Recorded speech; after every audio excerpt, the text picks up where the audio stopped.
Okay, so a lot of people ask me how they should be building their keeps, what they should be building.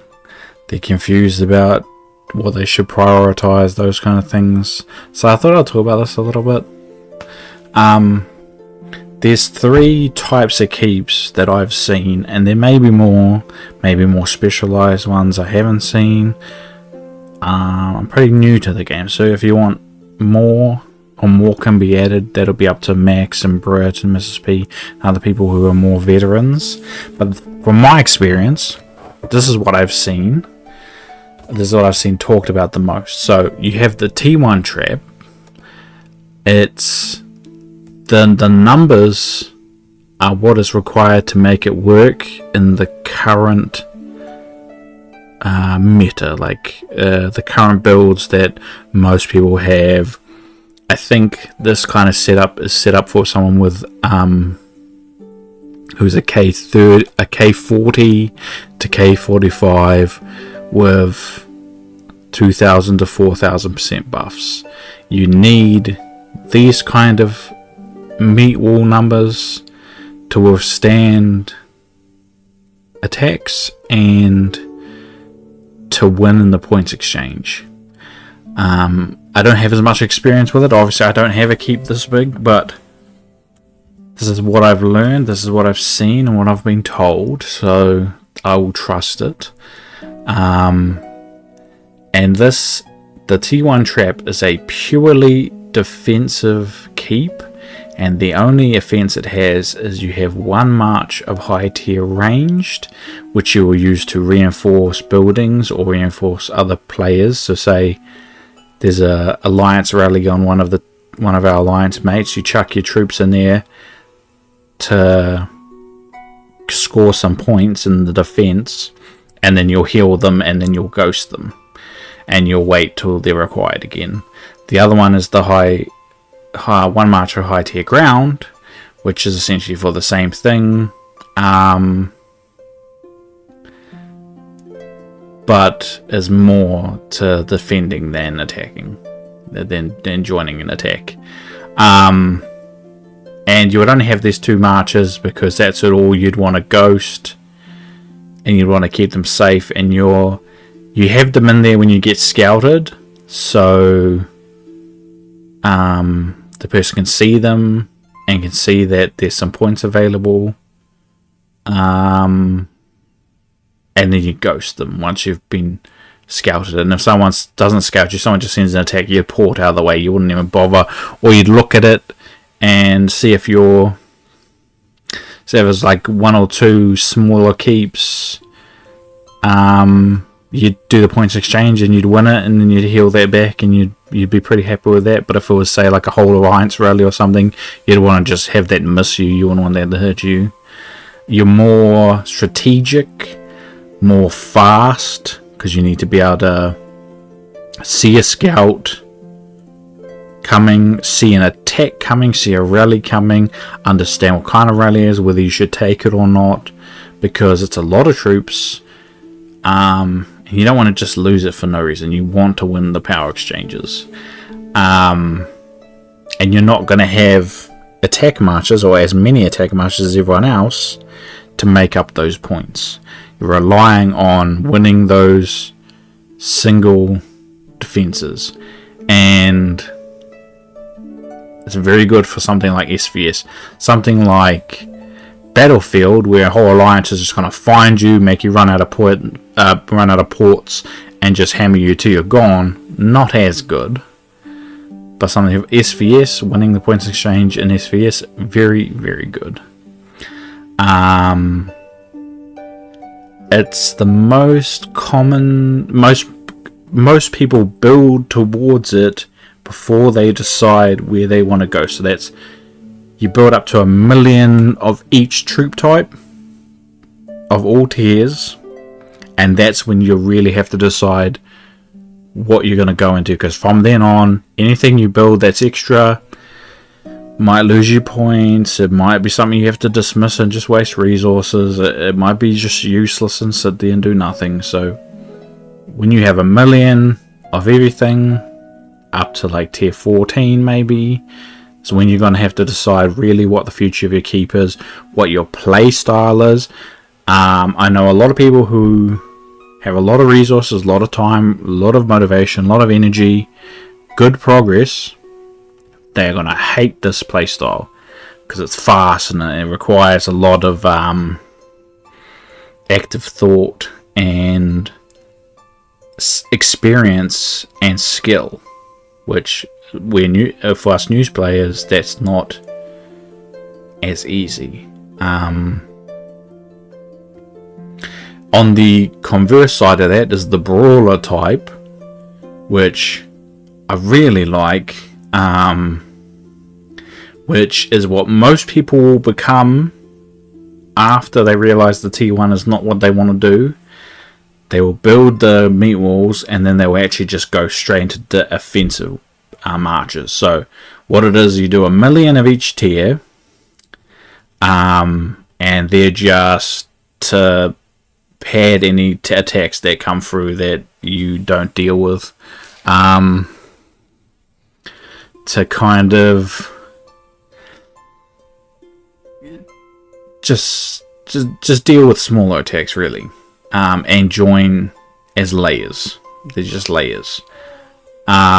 It could be less than 1 million. I've seen ones that are extreme where they only do 10,000 of each layer, and they have a preset of the layers where whenever they send out an attack or get attacked, they will heal that preset, and it's just the layers, and they'll only use 10,000, and they will keep healing them and keep healing again. And that's really labor intensive, but it is more efficient.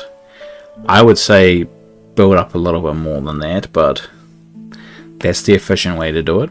Then you have 5 to 6 marches, or however many marches you have, of the highest tiered troops that you can throw. So say like you had 1 million tier 16s, 1 million tier 15s, 1 million tier 14s, 1 million tier 13s, 2 million tier 12s. That would be your offensive march of that type of range, ground, siege, mounted, whatever it is. That would be your one march. You'd need obviously a good march size for that, but that would be your one attack march, and you ghost it or send it off to join a rally or reinforce or something. You'd have it not in your keep. And then you have the same for, say you have 2 rangers and you have 2 grounds. You have 1 mounted, you have 1 siege. You have got a siege to join a siege bomb, got a mounted to finish off any ground that's sitting in a keep, and then you've got your ground and range attacks for the most part. And you would stay empty, stay light, because you ghost when you have to sit still, and then when you unghost and just port around attacking, throwing as many marches out. So if someone hits you, they're not scoring many points because all your troops are on the move. All your troops are brawling. They're in rallies. They're reinforced. Whenever there's a play to be made, your troops are in amongst it. Or you're literally a guy who ports next to an alliance, say in like Shalons in the battlefield, ports right next to their alliance, ghosts all the marches as fast as you can, because this is going to take a little bit of speed. March all your ghost all your marches, pull only one of your marches out that you're going to use, and then you just hit them with that. You find a target who's slightly weaker, you think you can solo, send a solo attack, ghost it when it gets back, maybe it needs a heal, unghost another march, throw that. You're just really annoying, really offensive, really aggressive, and you get in there, and you want lots of level 8 traps, because they do a lot of damage, but they're not as expensive as the higher tier traps, level 7, level 8, lots of them, so you punish anyone that attacks you, and you kind of bait out attacks. So someone will send an attack to you, you'll port away from it, ghost your troops, attack them. When they respond, they hurt their troops on the traps, they find not many traps in your keep to score points on, they lose points to the traps, and the troops weren't in their keep when you sent an attack at them. It's about getting that brawling on. And I really like it, but I don't think it's for me, just because of how fast paced it is and how there's a level of adaptability required to it to know when to oh shit and panic port away, and the level of speed anyway that I don't think I will be comfortable with. For me, I'm looking more towards the balanced ones. Now these are the kind of keeps that you see in the All-Stars, in the top echelons. You're talking about like Vig. Now, these players spend heaps of money on it. That's why they're there. Or years and years and years of work. But it's half a tier 1 trap, so it's got the defense, and it might not be mounted. It might be a billion ground. Like, it could be something. I seen one with like 700 million ground, but it had 4,000% ground defense and HP. Like, it was real tough. And then it had high tier troops for attacking, and they're the kind of big keeps that port next to your whole alliance, or sit in their alliance hive, their little grouping, and they throw marches out constantly. They've got so many attack marches to throw out. You can send rallies against them. It takes like 15 alliance rallies to zero them. Like, they're just immensely strong. In something like a Battlefields, they're just titans, because you don't have to worry about losing troops. So you're just throwing marches out all day, every day, killing everything around you, and you're such a titan that you take so much to kill, and you leave Battlefield and you've lost nothing. Maybe in SVS is not as good, but if you've got the money to heal troops to get Source of Life, yeah, this is the one you want to go for. You want to go for the big defense. It's kind of like a how do they describe it? Like a pyramid. Your most troops are the tier 1s, and then tier 2, and then tier 3, and then as you get to the top you have less troops, but still a lot. 20 to 100 million tier 11. The tier 11's in there because you want tier 11 siege for siege bombing. Mostly the other ones will be tier 12 to 16. For points exchange, you won't want to use the higher ones. You want to use tier 12s. But for like big alliance rallies where you got to zero someone like Big T or someone from Vig who's some monster, yeah, you're going to throw the biggest troops you got to do the most damage. You're not going to worry about point exchange, you're just trying to wipe them off the board. But yeah, these are the 3 types. They kind of build into each other, or are influenced by the others, and it depends what your resources are. So tier 1 traps, they take a lot of in-game resources, but they don't cost any money.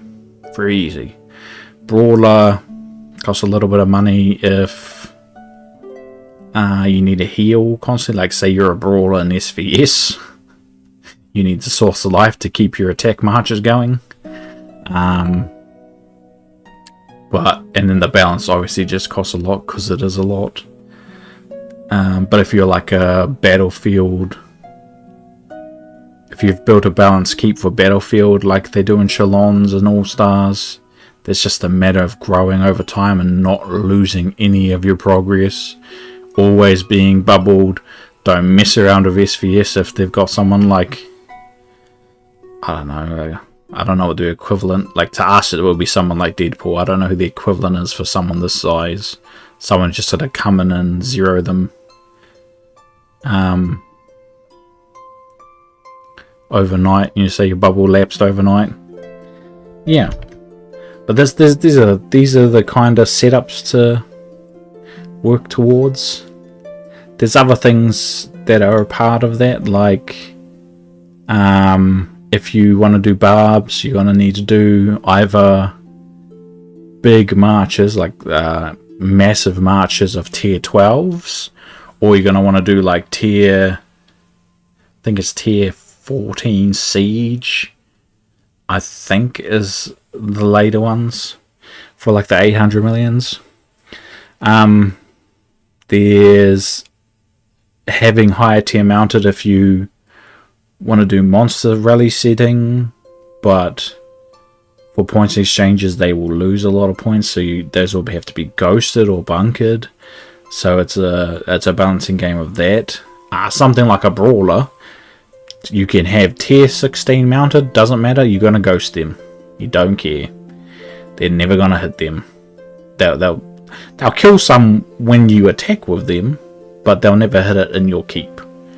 But something like a trap, a tier 1 trap, you don't want to have the high tier sitting in your keep at all. Only to entice an attack, only to be scouted, and then you'd get rid of it. And ideally you wouldn't even want to have any mounted, a high tier mounted. So yeah, I hope that explains something people have been asking me.